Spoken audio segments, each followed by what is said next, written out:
Hi, my name is Jack Nadelman. This is Discovering Buddhism, Module 2, How to Meditate. Let's start out with some prayers.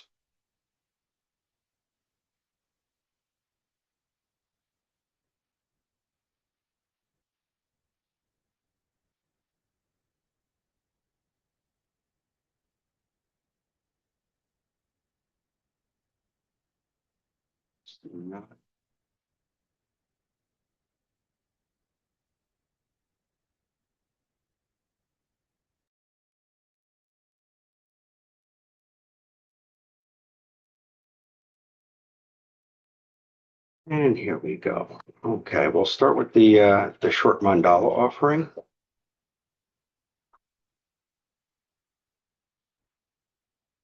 This is where we're imagining that we're offering the entire universe to the Buddhas, Bodhisattvas, and our own enlightenment.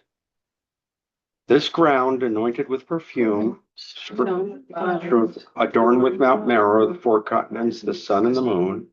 I imagine this is a Buddha field and offer it. May all living beings enjoy this pure land. Idam Guru Ratna Mandalkam Niriyatami. These prayers are from the Gold Prayer Book, Essential Buddhist Prayers, Volume 1 from the FPMT. The PDF form can be downloaded. I don't think it's in print anymore, although we do have some hard copies here. These are the four immeasurables. May all sentient beings have happiness in the causes of happiness. May all sentient beings be free from suffering and the causes of suffering. May all sentient beings be inseparable from the happiness that is free from suffering. May all sentient beings abide in equanimity, free from attachment for friends and hatred for enemies. And this is the seven limb prayer. This is the complete practice. This is the seven parts of a complete practice. Reverently, I prostrate with my body, speech, and mind. I present clouds of every type of offering, actual and imagined. I declare all my negative actions accumulated since beginningless time and rejoice while holy and ordinary beings. Please remain until the end of cyclic existence and turn the wheel of Dharma for living beings. I dedicate my own merits and those of all others to the great enlightenment. Finally, before we start, refuge in bodhicitta. I go for refuge until I'm enlightened to the Buddha, the Dharma, and the Supreme Assembly. By the merits I create through listening to the Dharma, may I become Buddha in order to benefit all sentient beings. I go for refuge until I'm enlightened to the Buddha, the Dharma, and the Supreme Assembly. By the merits I create through listening to the Dharma, may I become Buddha in order to benefit all sentient beings. I go for refuge until I'm enlightened to the Buddha, the Dharma, and the Supreme Assembly. By the merits I create through listening to the Dharma, may I become Buddha in order to benefit all sentient beings. Okay, so today we're on session 3. And before we start, we should do a brief breathing meditation just to bring us here, just to settle our minds, to be in the present, stop worrying about what we're going to be doing later or worrying about what happened in the past. The past is the past. We don't know what the future is, and even the present is passing as quickly as we see it. So let's just breathe in and out for a couple of minutes naturally. Assume the 7-point posture that we talked about in previously. We may talk about it some more.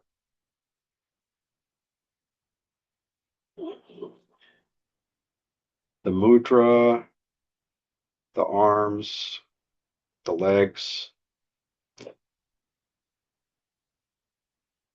The back is straight.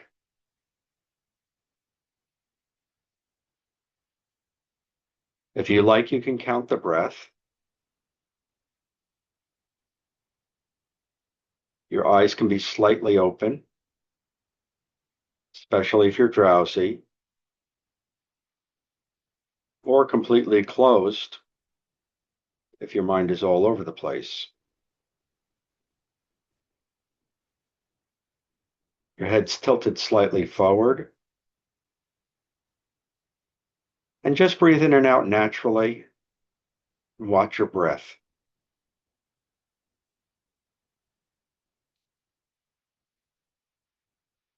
There's nothing magical about the breath. It's just a tool that we're using right now to train our mind. And this is a meditation you can do every morning for just a few minutes, perhaps longer when you can. Breathe in and out. Focus on your breath. And every time your mind wanders away, just bring it back gently, kindly, not harshly. Your mind is going to wander. Just bring it back over and over again.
Okay.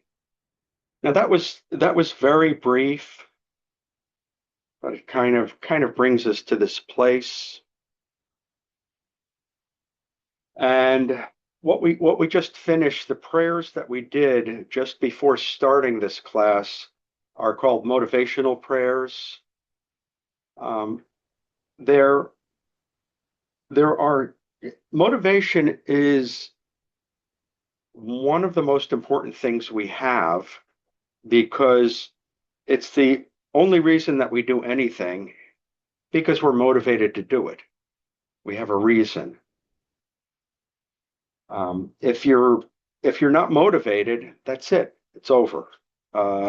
So we want to work on our motivation. We want to think about our motivation. Before we do any practice or anything, we want to check our motivation and see what it is. Now, on this list that's right after the importance of motivation I don't have, there's a non-Buddhist motivation that would come before this. All these motivations are Buddhist Dharma motivations. The one that's not on here that I intentionally left off is so that we could be happy in this life. That is the here and now. It's nice to have things. It's nice to have good things. It's nice to have pleasure. It's nice to not be broke, not get into a crash, not get sick, that kind of stuff. That's all this life. Those things are going to happen, good and bad, depending upon our past karma, typically, and also depending upon our motivation. But let's talk for a minute about the Dharma motivations. For example, a good rebirth. This is not a good rebirth. Rebirth is not something that is. It's just in Asian countries, it's a thing. People grow up believing it. In this country, in the Western countries, most people grow up in some kind of Judeo-Christian, uh, which is fine, but it's different. Uh, in We're brought up with the belief that either, like my father believed, when you're dead, and that's the end of it, or if you're a good Christian or a good some other religion, you go to some kind of heaven or whatever. In Buddhism, we believe in rebirth, that the body dies and the mind goes into another body over and over and over again, forever and ever, until we find our way out of samsara. So one of the reasons that we have one of the motivations that we have for doing the right thing is so that we'll have a good rebirth. You never want to say, "Oh, I'm not going to become fully enlightened. I'm not going to become liberated in this life," because you could conceivably become liberated in this life, but you don't want to insist on that. You're not looking for a result. The goal in Buddhism is the path. It's not the ultimate thing that you're getting to. So we want to be doing the practice. Now, this good rebirth is the first stage. This is what I mean. The first thing that gets people into this is maybe they want to be more comfortable, a little bit less stressed out. So, that's why people do meditation, so that they'll be happier and less stressed. But that isn't going to benefit anyone so much.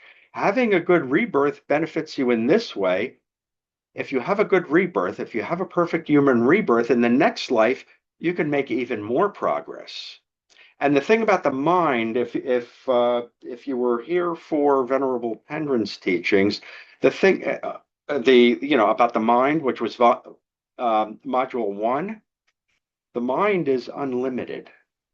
So if we have a series of future rebirths to work on our mind, there's no limit to what we can achieve for ourselves and for everybody else. So we want good rebirths. We want another good rebirth and another one and another. Yeah, that's one of the motivations. So we're going to do the right thing. The next level is liberation. And what does that mean? Liberation is freedom from suffering. Imagine no suffering. Wouldn't that be nice? As a matter of fact, there's two main branches of Buddhism, and the Theravadan branch focuses on liberation. They don't necessarily. We're all basically the same, and we also need to be liberated. We need to be one of the things and liberation is caused by a direct realization of emptiness. I'm not going to get too much into emptiness here and now, because that's a whole nother module, and I would be opening a can of worms. But that's the next level after the good rebirth. So you could get multiple good rebirths and you can become fully liberated and never suffer again and be free from free from samsara, which is the cycle of suffering. The highest motivation, and this is what we want to try to get to, is enlightenment. We want to be fully enlightened, but not only for ourselves. The reason we want to be fully enlightened is for everyone we love, everyone we don't know, and even everyone that hates us. We want to be fully enlightened for everyone, and not just people, every living thing. This is one of my favorite sutras. This is one of my favorite sutras. The Buddha said this one passage contains information about great compassion and emptiness, and every time I read it, it's like reading it it's amazing. But in other words, this is what the Buddha says: one who wants to give rise to the highest, most fulfilled and awakened mind must create this resolved attitude of mind. I must help to lead all beings to the shore of awakening. So if you want to become fully enlightened, you gotta make this resolution in your mind that this is what your job is going to be from now on. But then in this particular sutra, there's a lot about emptiness. I don't know if you're familiar with the Heart Sutra, also very, very similar. This is from the Diamond Cutter Sutra. He goes on to say, but after these beings have been liberated, in truth, I know that not even a single being has been liberated. Now that makes it a little bit confusing. That's talking about emptiness now. And it's easier to understand if you just keep it in mind that there is no such thing as this is what emptiness is. There is no self, there is no individual being. We're all connected. We're all connected. So there's a little bit more study that goes, and I am opening that can of worms just a little bit, but don't get stuck on that. I don't understand it, but when any of us understand emptiness and have a direct realization of that last part of the verse, we will be liberated, free from suffering now and forever. So don't expect it to be a trivial thing. I put this happened to me the other night. I went into my garage and it was dark, and there was a big Florida palmetto on the floor. And there are two things that I'm terrified of. One of them is spiders. And that's actually a real fear, because that's a legitimate fear, because there are some spiders that can kill you. And many of them can get you seriously ill or damaged. So spiders, that's a real fear. But cockroaches, they can't really hurt you. I'm just terrified of them. And I've been working on that.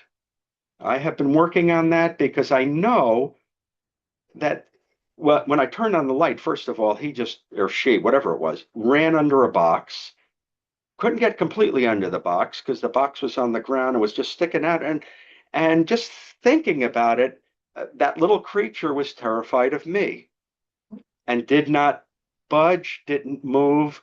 But that little creature is one of the things that can become fully enlightened, just like us.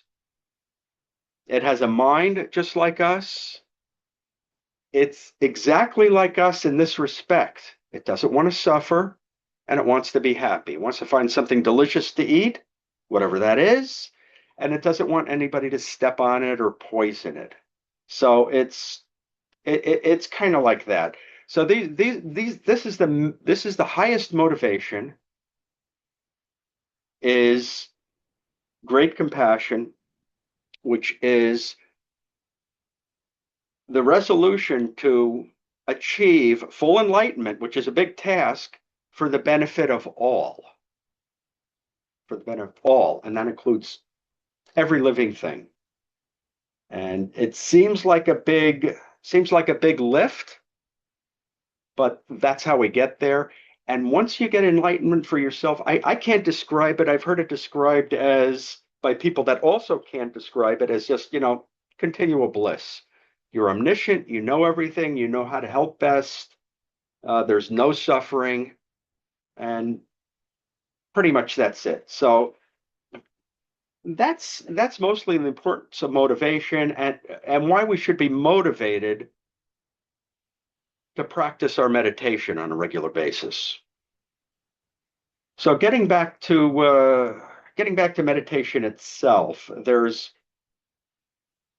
two main classes of meditation, at least in our school, placement meditation and analytical meditation.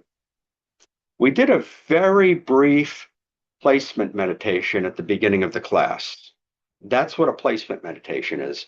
We're training our mind to focus on a specific item. For example, and we meditated on the breath.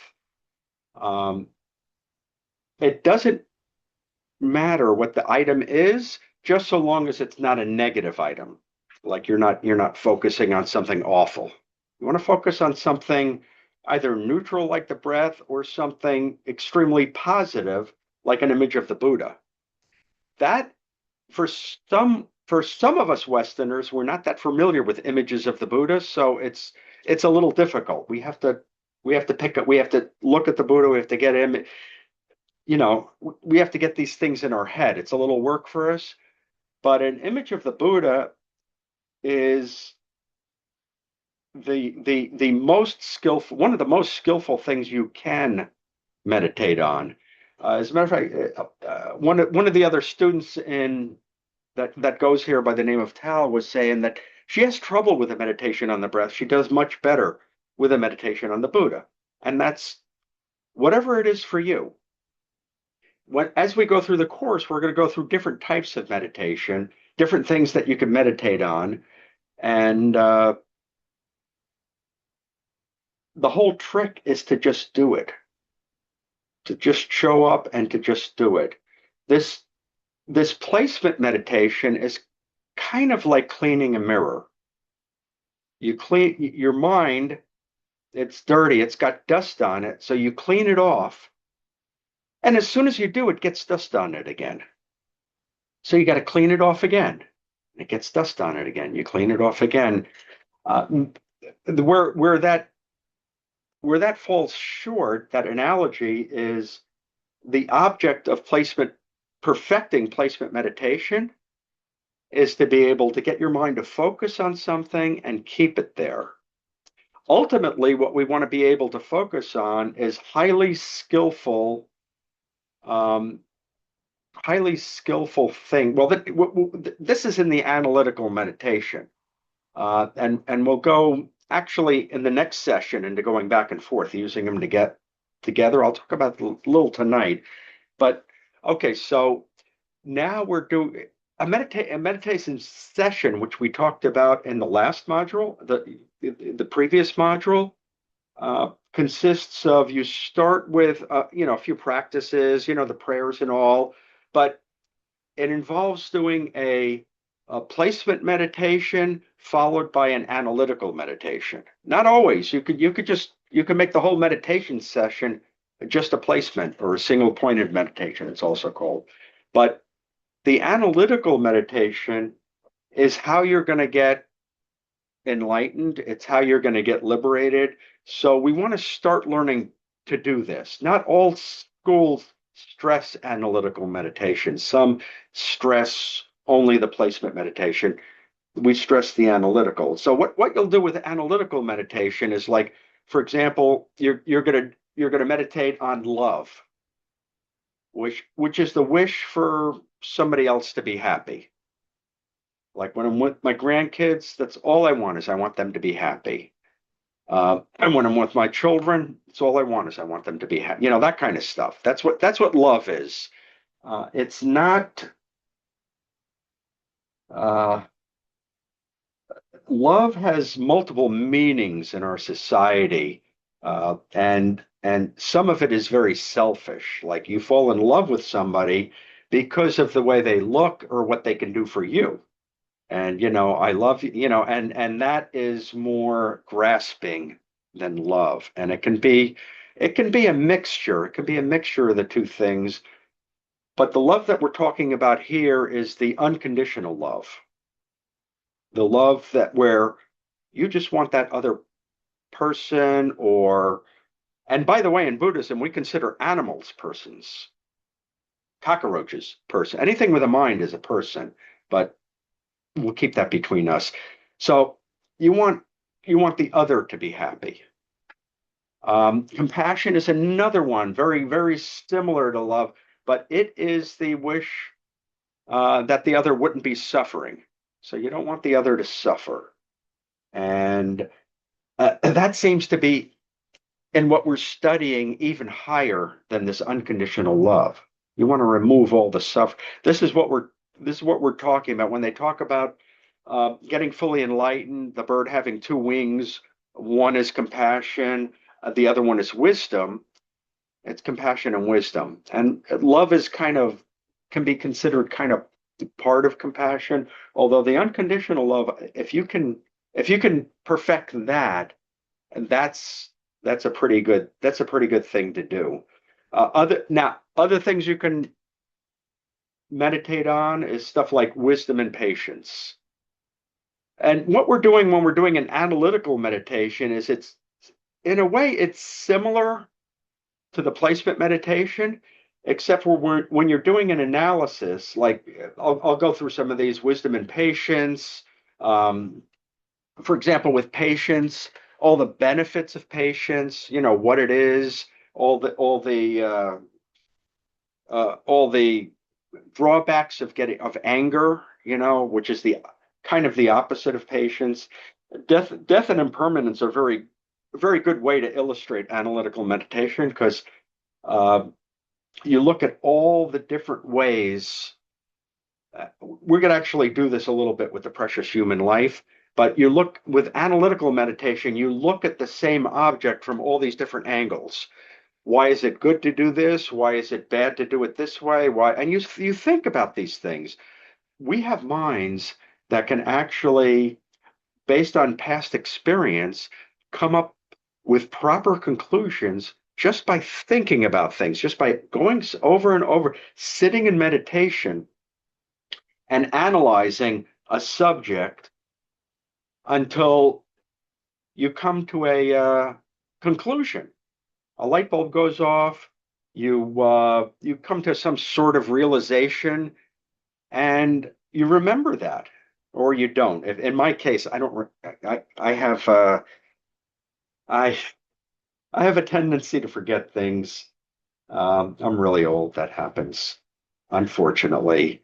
But yeah, all these things are stuff that you can analyze. And then what happens when you get into a state where you have some sort of realization, you come back to placement meditation and put it on that, call it a feeling. It's like a realization. Something happened, you've got some new realization, and that's how it becomes a part of you. Ignorance and delusion are other very related subjects that you could talk about. Usually we think of ignorance as, I don't know what the capital of Botswana is or something. That's not the ignorance they're talking about here. The ignorance they're talking about here is when you look at something and you think that it has some kind of independent existence. It's the lack of understanding of emptiness. It's the conclusion, it's the way we see everything until we're liberated. Once we're liberated, then we can see things as they are. Until we have a direct realization of emptiness, we're ignorant and we're deluded. And our delusion is, you call this one crazy and I'm the sane one. Well, there's all these different levels of sanity. Think about the way we behave in front of different people, in front of your friends. in front of people you don't like, in front of people you don't know, in front of your employer.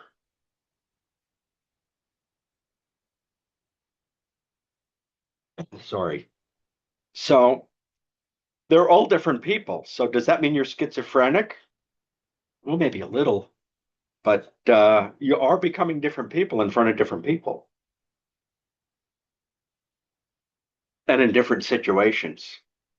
I mean, I know that when I'm here, I always act very spiritual. I don't want anybody to know what I'm really thinking. Seriously, we're all human beings, and our mind goes off into places that it shouldn't go. Oh well, we're all human. But I'm going to behave. You know, the nasty words are not going to come out of my mouth. Sometimes when I'm driving, but then I'm alone, and I'm trying to get a handle on those kind of things. I mean, that's the whole thing about this practice. We need to be able to control our own self. We're the only ones that have any possibility of doing it. We always try to control each other, and that never works. That is very frustrating to try to control somebody else or to try to, especially giving unsolicited advice. Nobody wants that. People don't even want advice when they ask for it. Why are they going to want advice when they don't ask for it? So it's, I had, I I had one very angry person with me just one time. She asked me for advice and I gave it to her and she was very upset. Whatever. It's we only have a chance of controlling our own minds, and even that is a major undertaking. Once you succeed in controlling your own mind, that's when you're perfecting this placement meditation. That's when you're perfecting the way you behave in front of not just certain people, but everyone and everything. I've actually gotten much better with cockroaches and spiders. I stopped killing them a long time ago because that's one of the vows I took. But I even protect them and save their life and get them outside and stuff. And it's I'm changing myself, and you can too. We can change. We're not fixed. We're not permanent.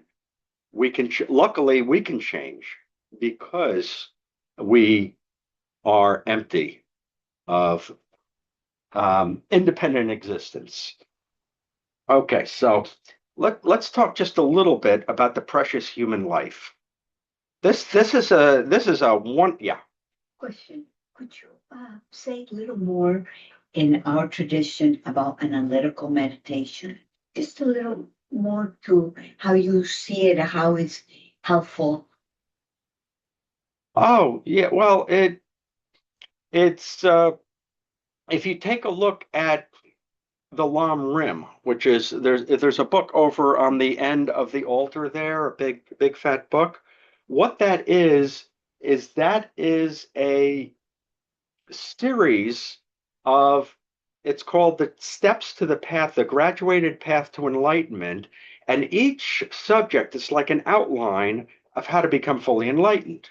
But each one of those sections is just a meditation. So it's just you're thinking about, and that's kind of what we're going to do with this precious human life thing, is we're going to look at just a little bit here. I'm not going to, we don't have time tonight to get into a whole study on the precious human life, but with the precious human life, there are, for example, in the bullet 3, there's 8 leisures and 10 endowments that we have to have this precious human life. So what that analytical meditation would be is you could either take one of those leisures or one of those endowments and meditate on just that for the whole meditation session, or you could go from one to the other. You could meditate on all of them. That it's that kind of a thing. It's all the reasons when and the object of this meditation on the precious human life is to understand, oh wow, this is really special. It is the absolute best way to become fully liberated and enlightened. That's the realization that we're supposed to get to, because we have this precious human life. The tortoise. This was the way the Buddha described it. He said, imagine that there's a tortoise swimming in the ocean. All right, swimming in the ocean, under the ocean, only surfaces once every 100 years, and he's blind. Okay. And on the surface of the ocean, there's this golden yolk just floating around, getting tossed around by the winds and the waves. And every 100 years, this tortoise surfaces to the, comes up for a breath of air because it's got very good lungs. And then it goes down for another 100 years. Okay. What are the chances that he would put his head through this golden yolk, this blind tortoise that only comes up once every 100 years? Anybody want to take a guess what the chances are? Zero. Well, it will if the oceans and the earth and the tortoise live long, if the tortoise lives long enough, it will eventually. I mean, it will eventually, but it's going to take a very long time, and that's the way the Buddha describes this perfect human rebirth, where not only do we live in a place where we're allowed to study this, there's a lot of places where you're not. Not only do we have spare time to study this, we're not struggling 24/7 to get our crops, just to eat. We're not in a war zone. We're not born as a cockroach, which is not a very good becoming enlightened as a cockroach. I think you have to be reborn as a human in a precious human rebirth to do it. So you have to hope for another rebirth. And if you're born as a cockroach, this is my own theory, chances are you're going to do it again because that's your habit. You're used to being a cockroach, so you're going to do that many times before you become something better. And eventually you'll put your head through that yoke and become a human, but maybe not a perfect human rebirth. Maybe you'll be born in a tribe out the middle of somewhere where there's no dharma, there's no religion at all, and it's a very violent place. So everything you do is bad karma, and it doesn't help you out at all. There's all these different things. That's what the leisures and the endowments are. There are all these lists of different things. You could be born as an animal. You could be born as a long-lived God. You could be born as like the God of Abraham, and live for thousands, maybe hundreds of thousands of years, and live in luxury and have all kinds of power, but no reason to work on your mind. So you don't become enlightened. And then when you die, which the gods all do, I mean, they don't believe that in other religions, but in our religion, the gods all die. They've used up all that good karma. They'll come back. Maybe they'll come back as a human. Maybe they'll come back as an animal. There's other realms too. There are even realms called, I don't know that, the four form realms and the four formless realms. I don't know very much about them, but the way that you get to them is by perfecting meditation, like we're talking about this placement meditation. If you perfect this placement meditation, you can exit the desire realm temporarily and get into the form realm. You could work your way up to the highest formless realm, be essentially in bliss, but then you die, and who knows what's next. The problem with being in those realms is that you think you've arrived, and it seems like it's forever. So you don't have any incentive to work on your mind. As humans, we have just enough. Yeah. Yeah. I just wanted to backtrack. When you were talking about enlightenment, you said great compassion. Yes. And I was just wondering what great compassion is. I mean, it sounds like it's greater than just compassion. Yes, it is. It's the wish to become fully enlightened for the benefit of all. That's what makes it great compassion. You've all seen somebody suffering or somebody hurt or an animal, an injured animal, or in the middle of that Sarah McLachlan, the dogs thing comes on in the middle of the night, and they want you to donate money. They work on your compassion. That's ordinary compassion. Great compassion is, I'm going to work on my mind so that I can become fully enlightened for the benefit of all. Because when I become fully enlightened, then I know what's on your mind. As a matter of fact, there's another passage in the Diamond Cutter Sutra where the Buddha says, I know the minds of all.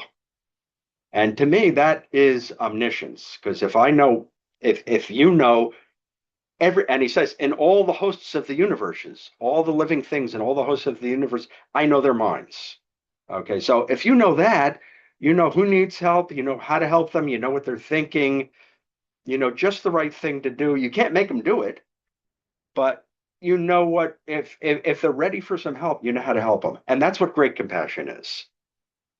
I want to become fully enlightened for the benefit of all. You're not only are you being compassionate for all, you're being compassionate for yourself, which we neglect. I always have I'm not very good at the self-compassion thing. It sounds kind of selfish to me, but I'm starting to get it. I'm just starting to get it.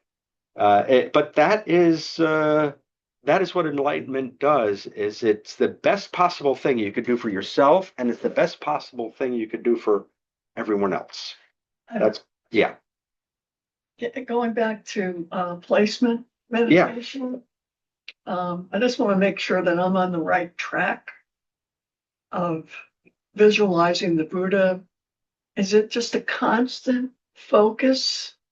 Your mind, your eyes are closed and you just do this visualization as much as you can, and it's constant, the focus? 100%. As a matter of fact, the downside of the focus on the breath is it's not completely internal. You're breathing in and you're breathing out. When you focus on an image, that's something that's entirely in the mind. So those kind of meditations are how you can perfect placement meditation. Placement meditation is entirely in the mind.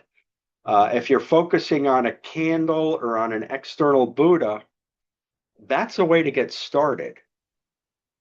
But ultimately, you're going to be focusing on an image in the mind, or a skillful subject like compassion, like great compassion, or especially emptiness. This is where we ultimately want to go. We want to meditate on emptiness until we have a direct realization of it. Like, I'm looking at this is brown and I see brown. I'm having a direct realization of brown. I see brown. Unless there's something wrong with my eyes and I'm seeing pink, then I need to see a doctor. But that's kind of a direct, but even that is wrong, because this is just a cloud of particles, actually. I mean, there's a bunch of electrons here, and protons and neutrons, and they're all spinning and moving. If I had really good eyes, I could see what's really going on there. This is the way my brain's interpreting it. With a direct realization of emptiness, now all of a sudden we would understand that the self is no longer.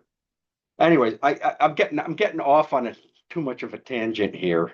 What I was getting at with the placement meditation and the form and the formless realms is that when some people that would attain those states would think that they've arrived, and they haven't, because even those intensely high states of meditation and attainment, they'll end if you don't become bodhisattva, if you don't become fully enlightened, if you don't become liberated.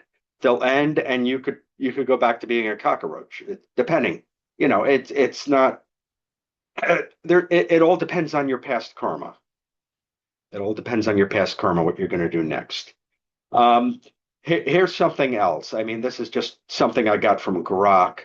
For every let's say you die, for every person on Earth, there's 1.4 billion insects. And that's just insects. That's not, spiders are not insects, fish are not insects. Just the insect kingdom alone, 1.4 billion.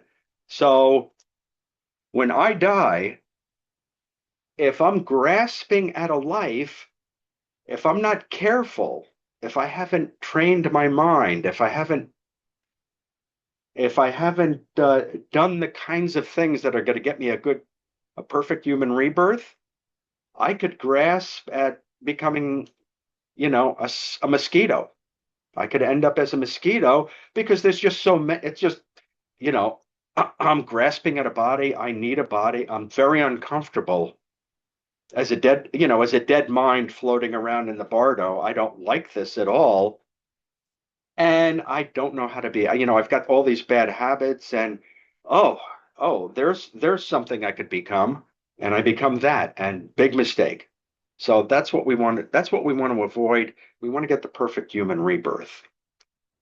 Um, the extended Lamrim outlines by Venerable Karen Valham. I think I actually have that here. I can just show that very briefly if I've got it. Yeah, here they are.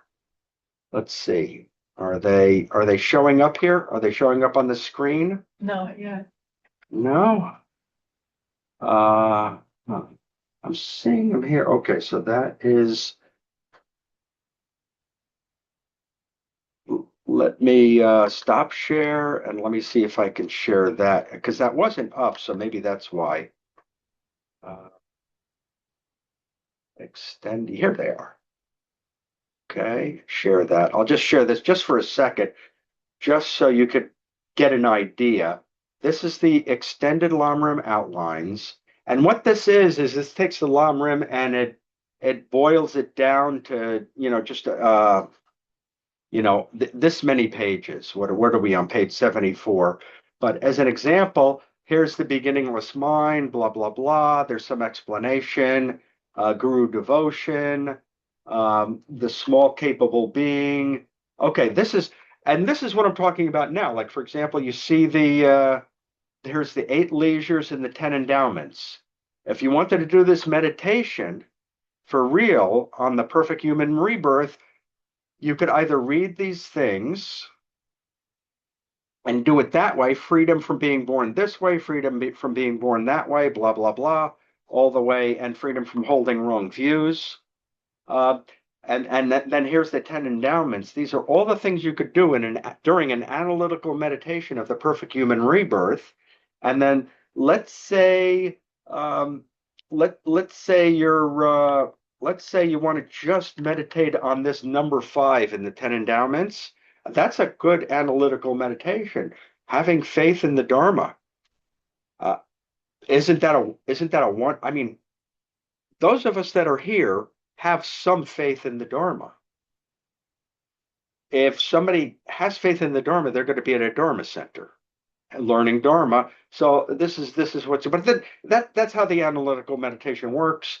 And this extended Lamrim outlines. All you got to do is Google it. You could find the PDF and download it. It'll fit on your phone. Won't take up any space. Let me see if I can get rid of this without ruining everything. Shared window went away. Okay, let's go back to my outline. Okay, is my outline back up there? There it is. Okay, so the 8 leisures and the 10 endowments. Okay, here's I'm not going to start on session 4 today, but here's the next thing I want to talk about with this meditation, and I talked about it a little bit earlier today, and that is Buddha nature. I alluded to it briefly, but every living thing that's not a Buddha has Buddha nature. You have it. I have it. People that hate you have it. People that love you have it.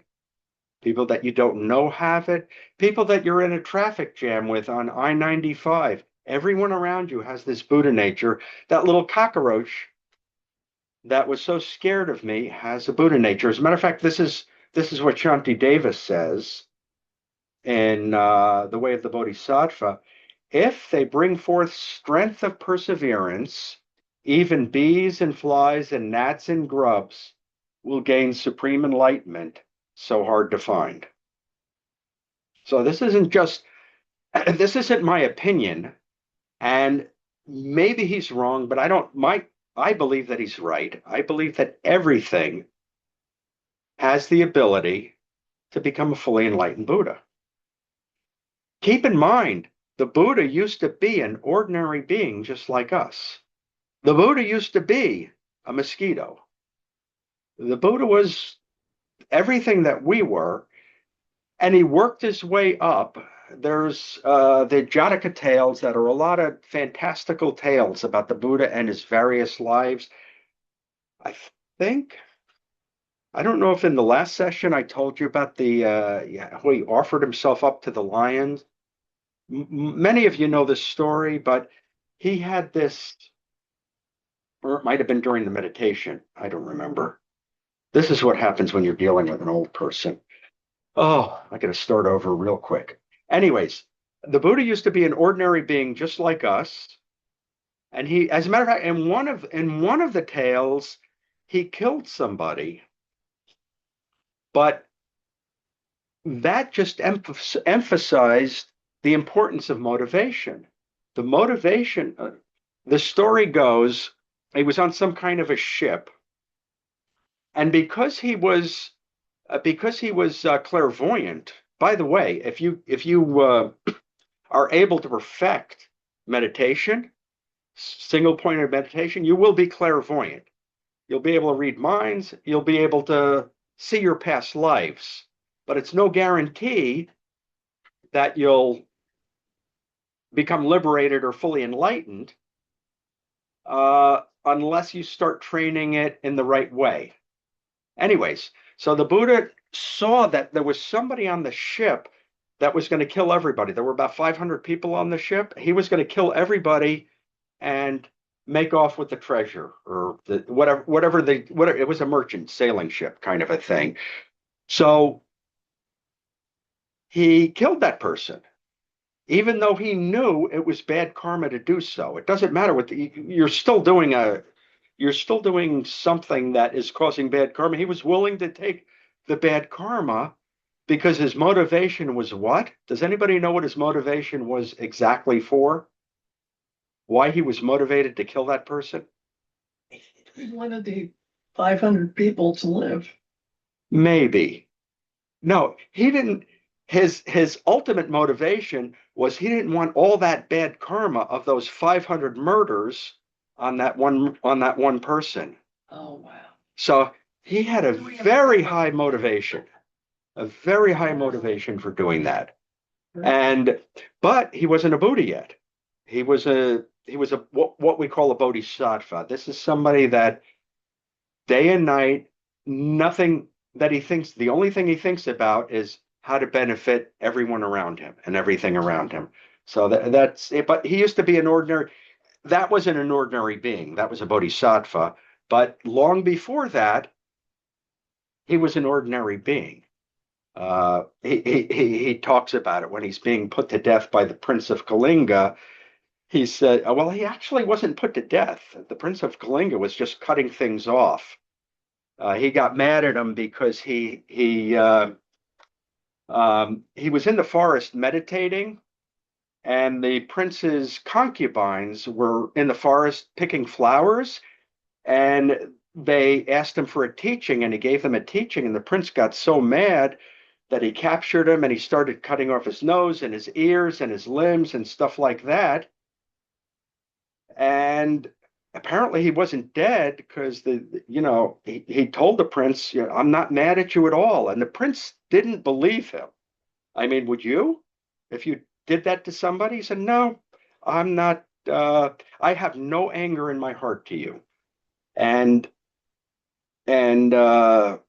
the prince didn't believe him. And so he said, well, if what I'm telling you is true, then let me go back to the way I was. And he went back. All the parts came back. So it sounds kind of magical, but I think those are the kind of things that you can do when you get to that level.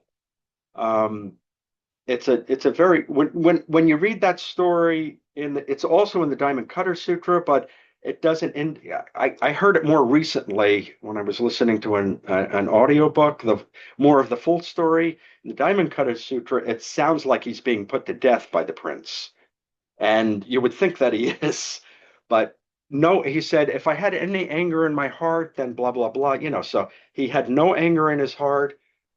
But if you go back and back, he was just an ordinary being like us. As a matter of fact, one of his disciples murdered 999 people. And he would keep their ears on that's what his teacher told him he had to do to become fully enlightened, was murder 1,000 people. So he was going to murder the Buddha, but he couldn't. The Buddha was able to just walk, and the guy would be running and chasing him, and he still couldn't catch him.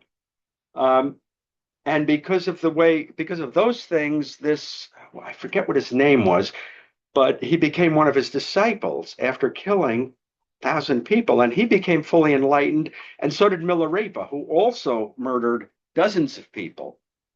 He regretted what he did. He worked on his mind. He became fully enlightened. He was fortunate enough to be born during the time when a Buddha was walking the earth. And he was also fortunate enough to have accumulated the karma over all those years to do it. So there's that. The Buddha was an ordinary being. We can become Buddhas also. We can become liberated from samsara. We can become fully enlightened. And it doesn't matter how long it takes. I mean, it'd be nice if it happened tonight. If it doesn't, if it takes 100 years, if it takes 100 lives, if it takes 10,000 lives, if it takes 1,000,000,000,000 years, it doesn't matter. Because when you're at that state, you'll be in bliss, and another 1,000,000,000 years will go by, and you'll be helpful all during that time. So we all have Buddha nature. Obstacles to realizing Buddha nature. Now, some of this you'll get from the Perfect Human Rebirth, but on any non-human rebirth is an obstacle. You don't want to be a mosquito. It's going to be very hard to work on your mind if you're a mosquito. As a matter of fact, I would venture to say that you're not working on your mind if you're a mosquito. Too much suffering. If you are in some unfortunate situation where there's nothing but suffering, although that's not always. See, this is what happens when we work on our mind. Situations that you would ordinarily think of as suffering are no longer suffering. For example, let's say you're in prison. There's a lot of I believe Venerable Rabina has worked a prison ministry, or maybe Venerable Amy, and there are prisoners that just consider it, that have become Buddhists, and they consider their prison cell their cave that they're practicing from now on in. So they're not, as far as they're concerned, they're not. Well, we're not out of suffering yet until we become liberated, but they're not suffering like they would be. There's nothing worse than somebody that goes to prison that's innocent, you can and has nothing to fall back on. No teachings like this. I've heard of instances where you just go nuts. It's not fair. I didn't do it. It wasn't me. Why am I being tortured like this? Blah blah blah. And then you've got the other extreme of somebody who uses whatever situation it is. Everything that happens to us during the day is an opportunity to think about it and to work on our minds and how to be better. Too much pleasure. Think about all the billionaires in the world. Okay. I'm not judging any of them, because I don't know any of them personally, but it doesn't matter Some people say, well, money doesn't buy happiness. It makes things easy. It makes it possible for us to, to do the Dharma. But even people with no money, people live in caves. Milarepa lived in a cave with nothing, and and I'm not going to go into the Milarepa story now. We don't have time, but maybe I should since I brought it up. What happened was his aunt, when his parents died, his aunt and his uncle conspired against him to take all his stuff, and they did, and he became destitute, and they basically made a slave out of him and his sister. And he was so angry that he learned black magic, and his mother told him to use the black magic to bring down the house and kill a bunch of people. He was able to cause hails, all that kind of stuff. But then after that, after he found a teacher, he needed absolutely nothing. He lived on nettles. He lived in a cave. He lived on nettles. When bandits would come into his cave, they thought they were looking at a ghost. He was turning green. People would bring him food. He didn't need anything. So if you work on your mind enough, you won't need anything. Until then, I need stuff. I'm working on my mind, but too much pleasure. If you're a billionaire, you don't have enough reason. You need a little bit of suffering in your life. Don't need. I mean, if you're wise, you can do it without the suffering. But with a little bit of suffering, it just brings up the desire. I want to be free from suffering. So you start looking. So it's nice to have. I mean, I think you think about the billion, anything they want. There was a time, like for example, Elon Musk, and he may be perfectly good, but I remember a time when he was homeless, and this was when he was a billionaire. He just sold all his homes, but it didn't matter because he had enough money. He always had a roof over his head. All he had to do was, rent any place he wanted to live. He could live. He could buy it, or he could rent it, or he could live, or a hotel. Yeah, there was a time where he had sold all his property when he was moving from California to wherever he moved to. But all these other billionaires, yeah, pleasure. There's this Epstein Island thing where these guys were looking for too much pleasure. It warps your mind, and then you're just whatever it is. Here's the problem with being attached to things and money and wealth and pleasure is if you're attached to it, it's never enough. There's always more power, whatever it is. There's always more. So this is something Nagarjuna said. I have it in my notes.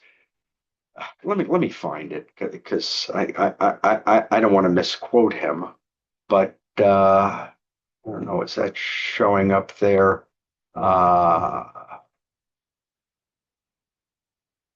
No, it's not. Okay, so Nagarjuna. Oh, no, it's in another. It's in another area. Hold on, I know where it is.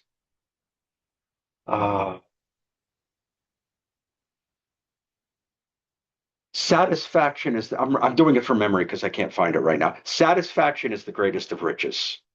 The greatest. The greatest of riches. If you're satisfied with what you have, whether it's a lot or a little, then you're wealthy. And Nagarjuna said that in Ratnavali. I forget what the English title is. In one of his famous books. Satisfaction is the greatest of riches. Okay, we're back to my notes if I can figure out where that is. Okay, so too much pleasure, family pushback. Sometimes you have people in your family that don't want you to do this. I'm actually in that situation. My wife is very upset that I'm doing this. When we were married, we were Christians, and this was back in '82. So I was a Christian for about a dozen years after. So and not the ordinary kind of Christians that leave you alone. I mean, I was the kind of Christian that was at the airport handing out literature, going door to door, giving out Bibles at work. During spring break, I was on the beach giving out literature. I would cold call churches to say, is it all right if I teach my material at your church? And I would keep calling until somebody said yes, and then I would teach some of our. We were very evangelical. The reason I got that way is because I was firmly convinced, totally convinced that it was true, and that everybody I loved was going to burn in hell forever. And this is what my wife believes. So I understand why she doesn't want me doing this, because she thinks I'm going to burn in hell forever and ever. And so it's out of love that she is not happy with me. So that's okay. That's okay. But I do it. See, I have the choice. I do it anyways. It was funny because one time I gave Rabina a ride home from the center when she was teaching here, and we were talking and talking, and she said, "Well, why don't you go with me on a pilgrimage to Nepal?" And I said, "Oh, I can't. My wife won't let me." And she said, "What's she going to do? Leave you?" And I thought about it, and I said, huh, "Okay, I'm going." So unfortunately, that one was canceled. She had to cancel that one because Rinpoche gave her something else to do. So we rescheduled it. And then that one was canceled also. And she didn't reschedule it right away. But then when Calden did it, I went with him on it. And she was not very happy, but she didn't leave me. So that worked out. Mental illness is another thing. If you're really schizophrenic, if you're hospitalized, it makes it very hard to work on your mind. Okay. And I can relate to that, but I'm not going to get into details. Lack of resources. I mean, this is not necessarily, just like the family thing, not necessarily something that will keep you from practicing the Dharma, but it could make it very difficult. I started at the center around 26 years ago, and I came for about 3 years, and I was really getting into it, blah blah blah. But then I got laid off, and I was out of work for I was out of work for 3 years, and so I ended up in New Jersey for about 3 or 4 years, and Virginia for about 3 or 4 years, and Fargo for about. So, anyways, so I was away from the center, and that was because of lack of resources. I suppose if I was further along in the development of my mind, that wouldn't have mattered, but I wasn't. I mean, we all work on our mind. Um, I need actually, I was kind of in a precarious situation because I had two children in high school, and we were eating ramen noodles, and my daughter wanted to go to University of Miami. I had to tell her no, I don't have any money for that. She went anyways. She paid her own way, because she really likes the U, but um, it was, yeah. So lack of resources is one thing it was an obstacle. It didn't completely stop me. I found centers when I was in New Jersey, and I also found a church to take my wife to so she would be happy. I didn't want, she was kind of, moving away from all her friends and stuff. I needed to keep her happy, so I took her to church. I also found a different kind of a Buddhist center to go to for a while, and in Virginia, but I didn't stay in touch with this center very much. Fortunately, I ended up back in the area, and I came back to the center, and that was, I forget when that was, maybe 15 years ago. And it's been wonderful. Geshe-la was still here, so he was still teaching here. And then he went, and Venerable Tenrin has been teaching. I've learned so much from her and from all the other visiting teachers coming in here. But lack of resources. I think one of the big ones, though, is the lack of interest. I mean,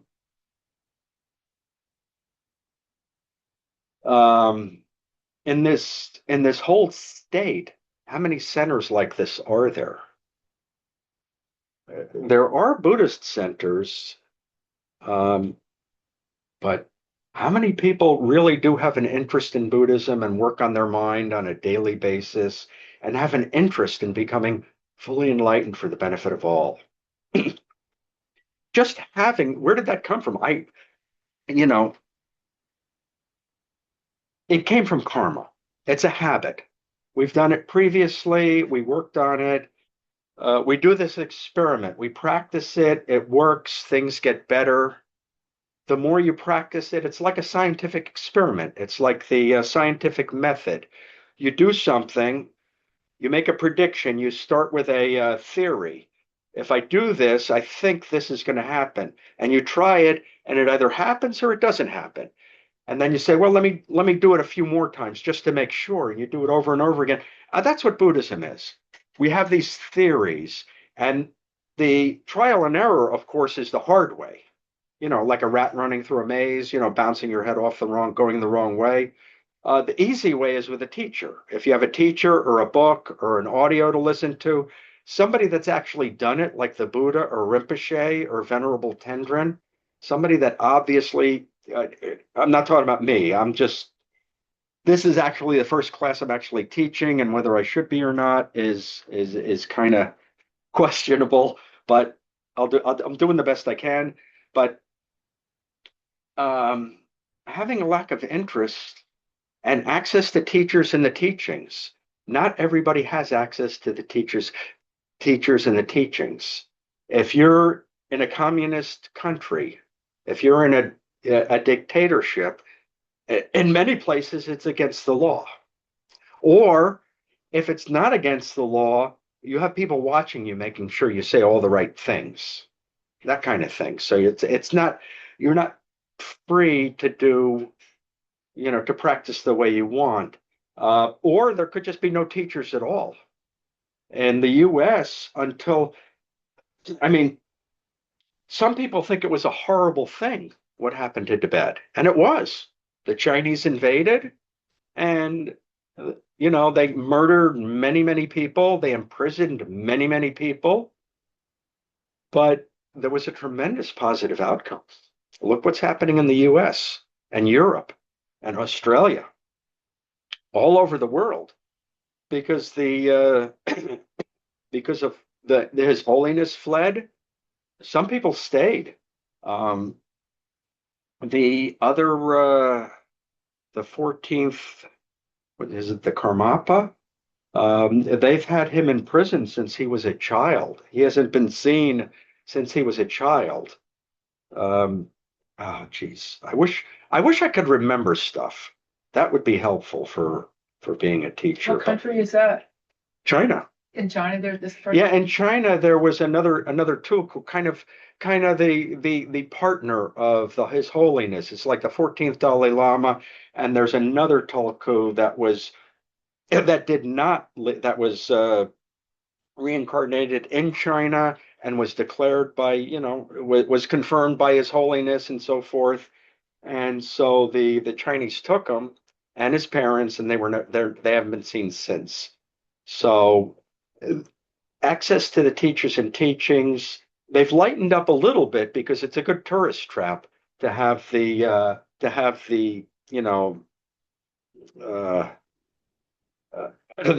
palace where His Holiness used to live. What's it called? Huh? Potala. No, Bodh Gaya is in No, India. Potala.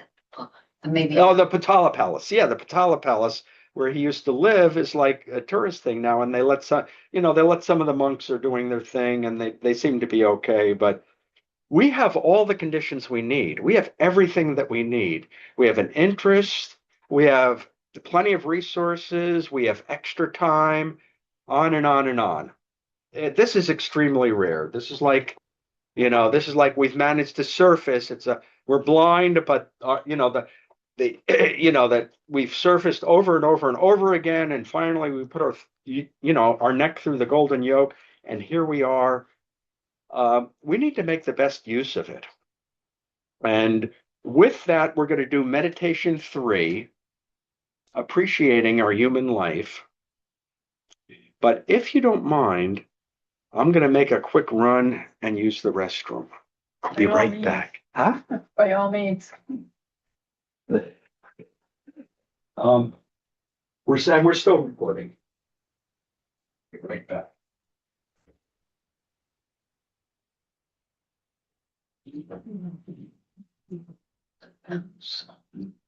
How's your voice to live? Good. I'm like, really cold. It's obstinate as ever. Yeah. He's very strong-willed. Yes. So it's. How's everything with you? It's not going good. It's nothing. The Chinese. So he said the room That's was good. Crazy. Have it done. Really sad. Then he's 3 months, I'm sorry. I don't consider that, but That's fantastic. Those kids. No, crazy because it's that I really bad. Oh, Something like that, you know. maybe I can pick another time. Oh, that's been hitting me a lot lately. Maybe I should see a doctor. Yeah. Oh, well. Okay. Meditation 3. That's fantastic. We'll get back to No, yeah. Just a few more months.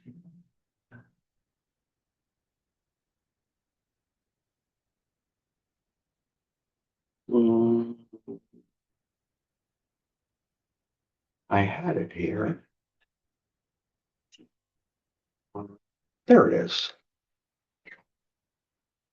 Okay. Stop the share for a few minutes so we could do our meditation. This is a meditation on appreciating our human life. Okay, just relax into it. I spent too long yapping away, so I'm gonna have to. But this is an example meditation on the precious human rebirth. To start by sitting in a comfortable position and make sure your back is straight and that your body is relaxed, with all the muscles in your body relaxed. Let your breathing be natural and focus your mind, your awareness on your breathing for just a few minutes to settle it down. Let go of any cloud-like thoughts, images, or feelings. Let those just flow away from your mind and let your mind be right here in the present. Be aware of your breath coming in and out, not thinking about anything else. If your mind wanders, bring it back to the breath. And we'll do this just for a minute or two.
Now, generate a positive motivation for doing the meditation. one that goes beyond just thinking of your own happiness, your own benefit. See if you can generate a motivation that is concerned for others, wanting to help others, wishing that the meditation will be helpful for others in addition to yourself.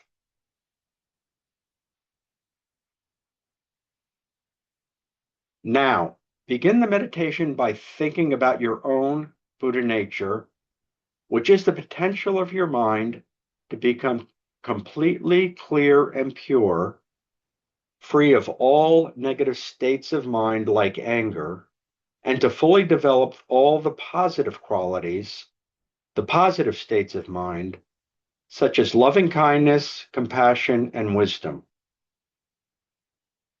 See if you could get a feeling of this potential right now.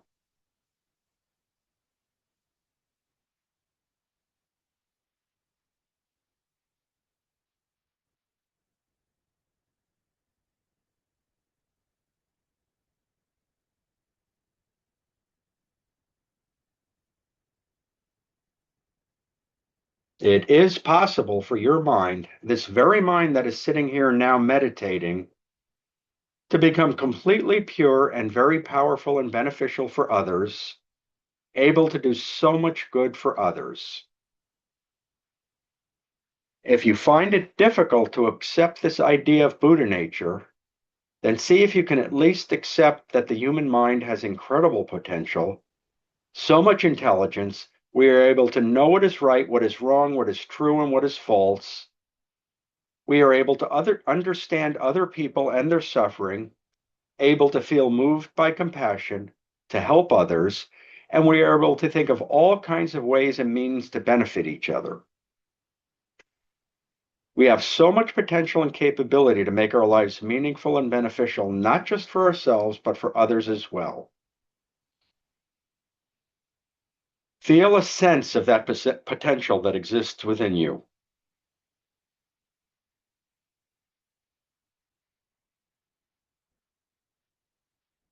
If your mind comes up with some resistance to this idea or some doubt because you see a lot of faults in yourself and a lot of mistakes that you've made, you might feel, oh, I have so many bad qualities. See if you can accept the idea that these faults, mistakes, and bad qualities are not permanent. These are not things that will stay in my life forever. They are not an inherent part of your mind, so they can be cleared away. They can be reduced gradually and eventually cleared away completely. Your mind can be free of them. Your mind is something changeable, not something permanent. It's possible to work on your mind and change your mind and all the negative things.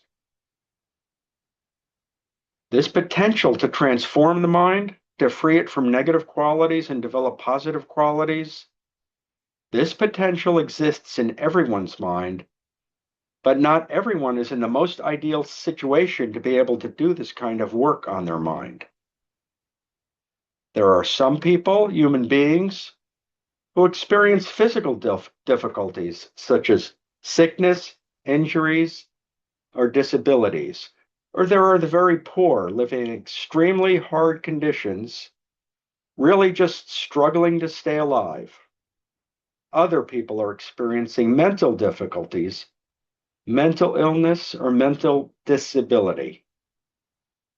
Even though their mind has the potential, their present situation is not one in which they are able to recognize and develop it.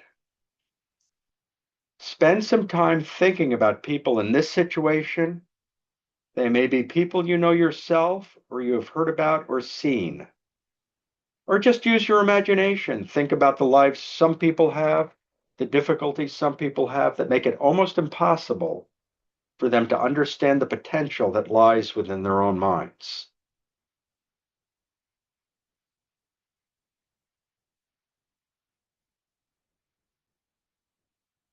Let's see this potential within ourselves and develop it.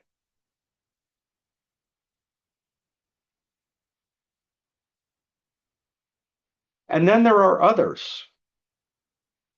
humans who may not be experiencing those kinds of problems, but they may not have access to spiritual teachers or the teachings that will enable them to become aware of the potential they have, the possibilities they have for transforming their mind, developing their potential, and how to do that.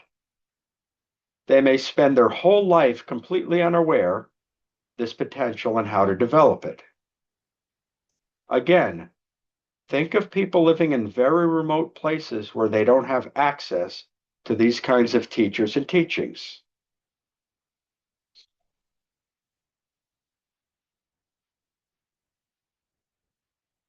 There are other people who are not experiencing these problems. They are not suffering physically or mentally, but are well off, living comfortable lives. They have opportunity to learn spiritual teachings from teachers, but from their side, they have no interest. There's no interest there to understand themselves or their minds or to develop the potential of their minds, to make their lives more beneficial for others, and so on. There are probably people, family members, friends, people you work with who are totally uninterested in anything spiritual. Instead, their interests lie in other things like accumulating money, possessions, property, or worldly kinds of knowledge and skills. Maybe they just enjoy themselves as much as possible, spending their life this way, and maybe doing negative things, not realizing that doing negative actions brings suffering, problems to themselves and to others.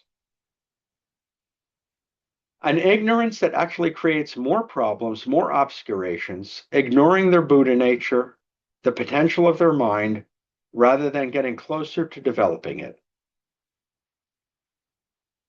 Bring to mind some examples of people who are in this situation, who are not interested in anything spiritual, who are not interested in developing their minds.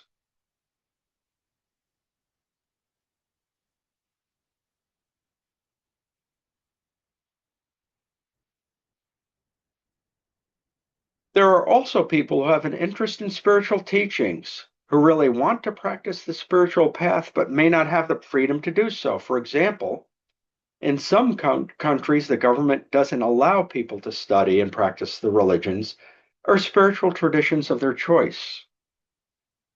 So spiritual teachers may not be allowed to give teachings. Spiritual groups may not be allowed to gather and study and meditate on spiritual teachings. People might even be imprisoned for doing such things. Books are banned, information is banned. People living in that situation don't have the freedom, even though they have the wish.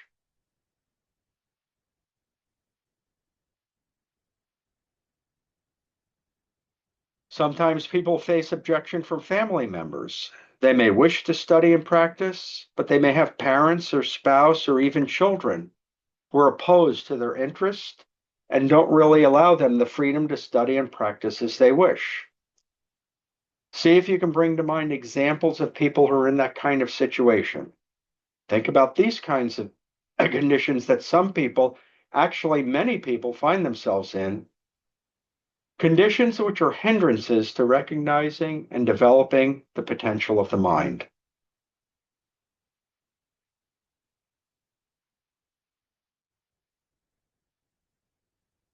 Probably, it will become clear to you that you are free from these hindering conditions. In fact, you may have very good conditions. Your body is healthy, your mind is healthy, you're physically and materially well off, you're comfortable, you have time, leisure time to be able to study and practice.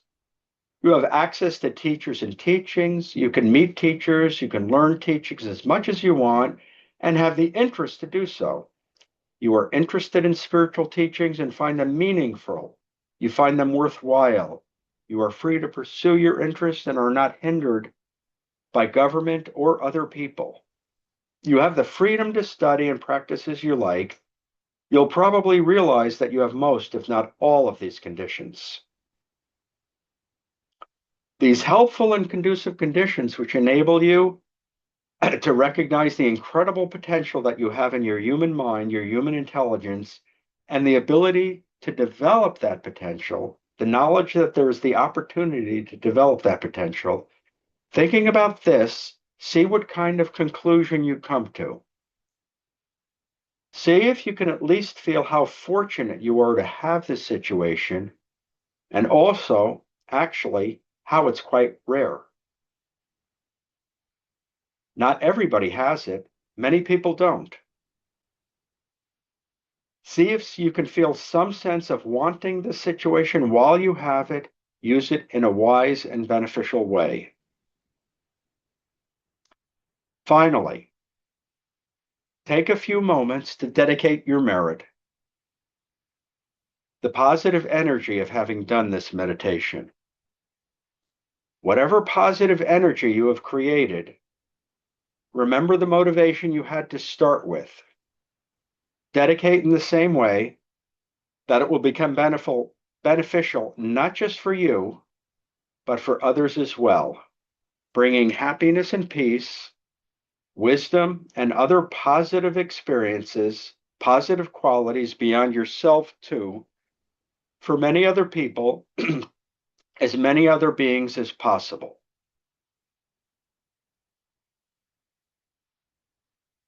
And this ends the meditation.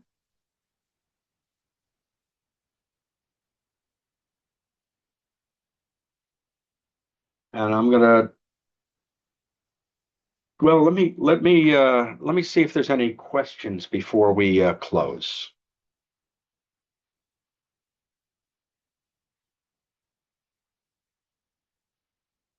I have one question.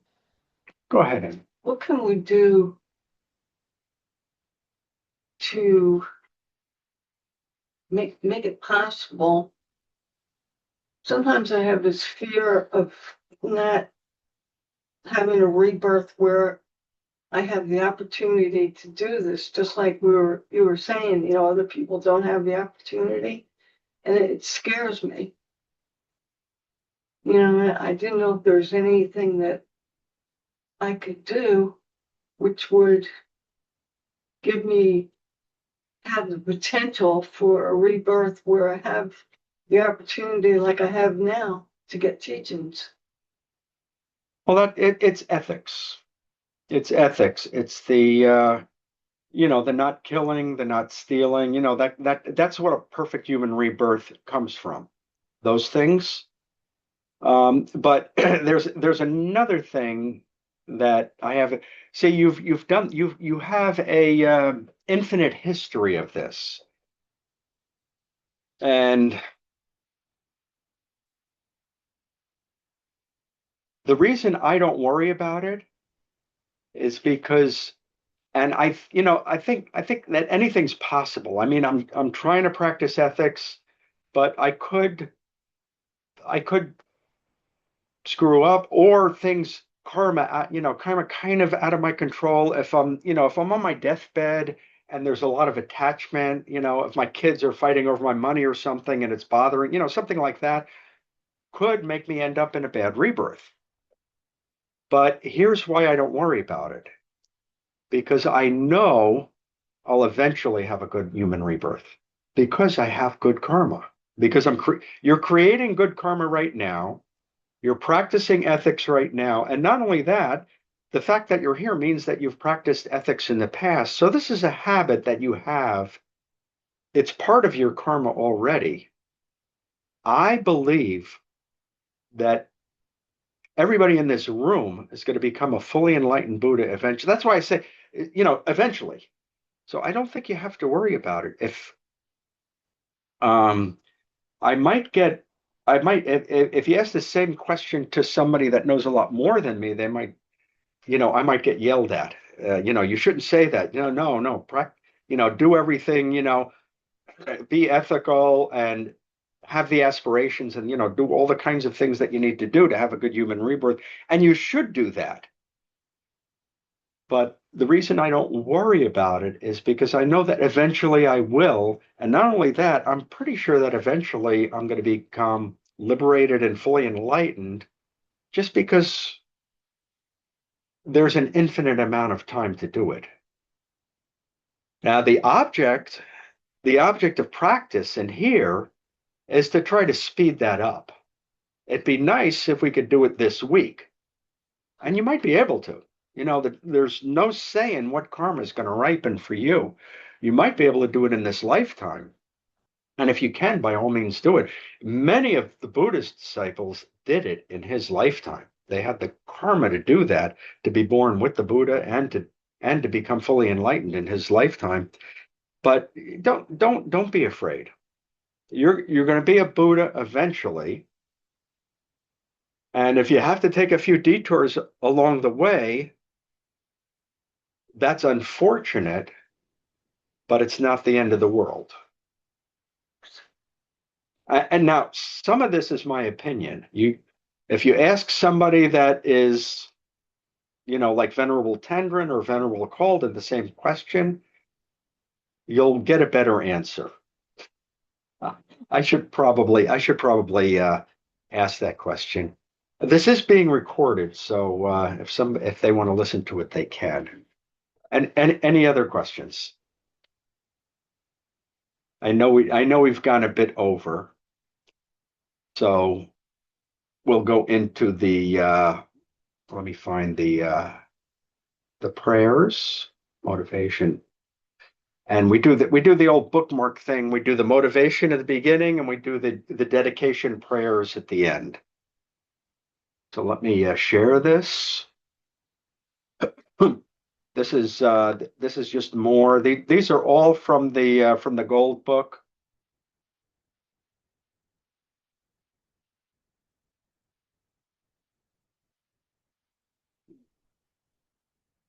Due to the merits of these virtuous actions, may I quickly attain the state of Guru Buddha and lead all living beings without exception into that enlightened state. May the supreme jewel of achievement that has Not arisen arise and grow. May that which has arisen not diminish, but increase more and more. just as the brain And Jushri and Samantrabhadra too realize things as they are. I too dedicate all these merits in the best way that I may follow the perfect example. I dedicate all these fruits of virtue with the dedication praised as best by the victorious ones this gone 3 times, so I may perform good works. I dedicate whatever virtues I've ever collected for the benefit of teachings and all sentient beings, and in particular for the essential teachings of perfect pure Losandrapa to shine forever. The short long life prayer for His Holiness. In the land encircled by snow mountains, you are the source of all happiness and good. All powerful Chenrezig, Tenzin Gyatso, please remain until samsara ends. And Mixema, Avalokiteshvara, great treasure of non-objectified compassion, Manjushri, master of stainless wisdom, Vajrapani, destroyer of the entire host of Mara, Tsongkhapa, crown jewel of the sages of the land of snows, to Losandrapa at your feet I make request. Avalokiteshvara, great treasure of non-objectifying compassion, Manjushri, master of stainless wisdom, Vajrapani, destroyer of the entire host of Mara, Tsongkhapa, crown jewel of the sages of the land of snows, to Losandrapa at your feet I make request. Avalokiteshvara, great treasure of non-objectifying compassion, Manjushri, master of stainless wisdom, Vajrapani, destroyer of the entire host of Mara, Tsongkhapa, crown jewel of the sages of the land of snows, to Losandrapa at your feet I make request. And finally, for Lama Zopa Rinpoche, fearless teacher, an assembly of the children of the victorious ones, Sirvakas, Pratibhukas, victorious Losam, father and sons, along with lineage masters, all objects of refuge of infinite lands, please bestow the virtue and goodness accomplishing this prayer here and now. Holding and spreading the Moody's precious and complete teachings through explanation and practice, you wore the armor of patience that is never discouraged. Incomparable Guru, to you I make request. While striving single-pointedly for the sake of the victorious one's teachings, sole gateway through which all benefit and happiness emerge, and other living beings, you suddenly departed to peace. What a great loss. Nevertheless, through the undeceiving truth of the blessings of the ocean of the 3 jewels, and the great waves of bodhicitta, the children, the victorious ones, may the smile of reincarnation swiftly beam in glory for fortunate disciples. Thank you very much. Let's Thank you. That was great. Wonderful. Thank you.